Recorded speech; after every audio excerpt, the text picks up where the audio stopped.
Hey guys, today we're going to be taking a closer look at the Renet figure from NECA, and this figure is in what they call the signature series of the Mirage comics line.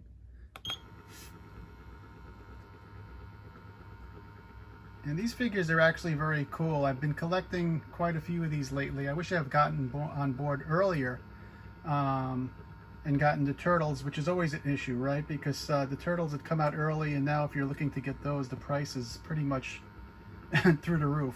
I really wish NECA would make an effort to release some of the more popular characters.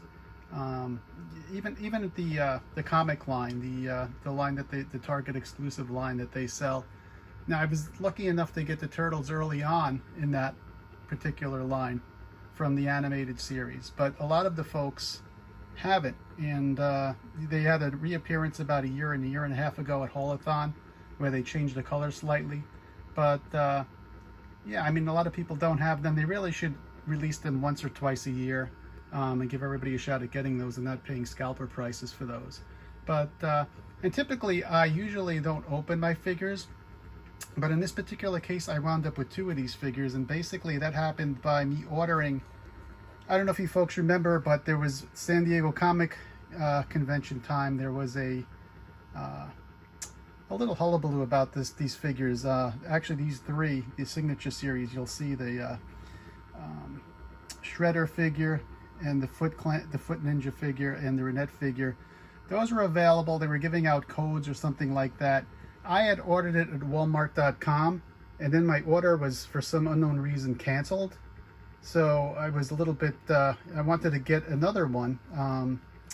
So I found out that you were able to get a code and go to Walmart and actually scan the code, and with that code they would give you a receipt and eventually go to a computer.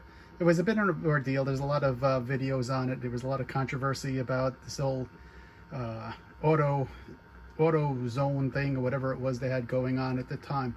But long story short, I thought my order was canceled from Walmart, and I wound up getting that one, and I wound up with a second one, and I ordered these two as well. With the Shredder figure, I was lucky enough to get one of the signature cards that came with it.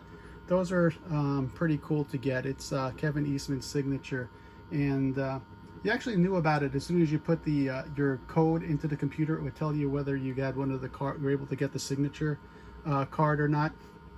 Some of the people are a little bit confused by the name. It's signature series, but that really had nothing to do with whether you were going to get a signature or not. Because these figures all, you know, some people were opening up the box wondering if the signature was inside, but unless you actually got that second package with the card with it, you didn't get the signature. But I do plan on opening this today, like I said, since I typically don't open all of my figures, but in this particular case, I have a second figure, and let's open that one and take a better look. Okay, here she is out of the box, and you can see she comes with a host of accessories. There's actually, in addition to the hands that she comes with, the open hands, there's fist hands, and there's also hands that could actually hold items there. So there's 6 hands in all. There's a screaming head of Lord Simultaneous. There's her Scepter of Time, which gets her in a lot of trouble. Scrolls, dagger, and here's the alternate head that could go on there along with the collar. I guess when you take the cape off, you could put the head on. Why don't I do that as well? So I'll set that up with the alternate head, and we'll take a look at that. But just taking a closer look here, the hat itself is removable.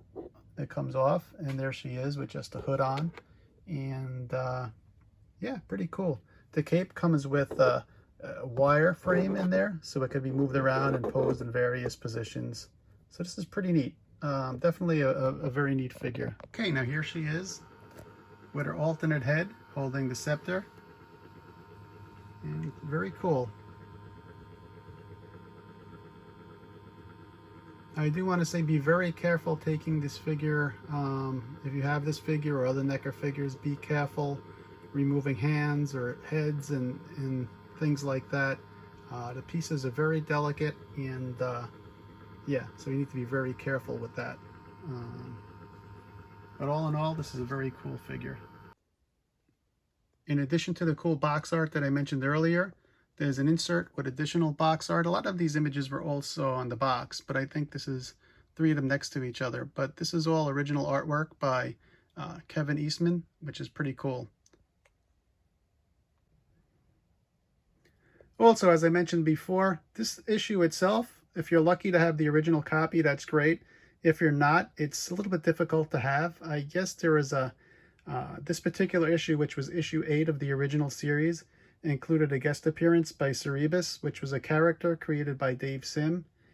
And I guess for one reason or another, Dave Sim was not necessarily crazy about having his issue reprinted in all kinds of hardcovers and others. So if you buy, I think if you buy the hardcover edition, this issue won't be in it, but it happened to be in this particular issue here, which is the softcover Ultimate Collection, Volume 2 as well. So if you're looking to have, if you're looking to read this, you'll probably need to buy that one. Unless you could get the original if you have a few extra bucks sitting around. But you can see pretty much the figure is really a true representation of the character here. It's awesome. I guess the comics themselves were black and white, so you could see the blue uniform, but you really have no way of knowing what color her outfit was without that color cover page. Additionally, it's interesting to see that her hair is blonde. I wasn't aware of that. From later episodes, she appears in other comics. I believe she's in the Archie comics as well, and also the cartoon series. One of the more interesting ones is the 2012 series. She makes a couple of appearances there, which are pretty cool. But yeah, so this is basically the issue that she appeared in. As you could see, the figure itself is not really far off from what you could see here in these images. So that's it for my review today. If you're a fan of the 2012 series, you'll know that Michelangelo has a thing for Renet.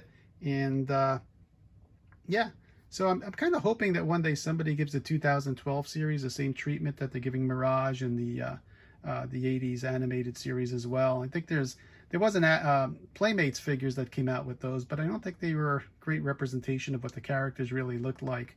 So it would be really good to see somebody like NECA or one of those type of companies really go after the 2012 series and take a shot at some of those characters. I think that would be pretty cool. Renet would be one of them, and a number of other ones as well.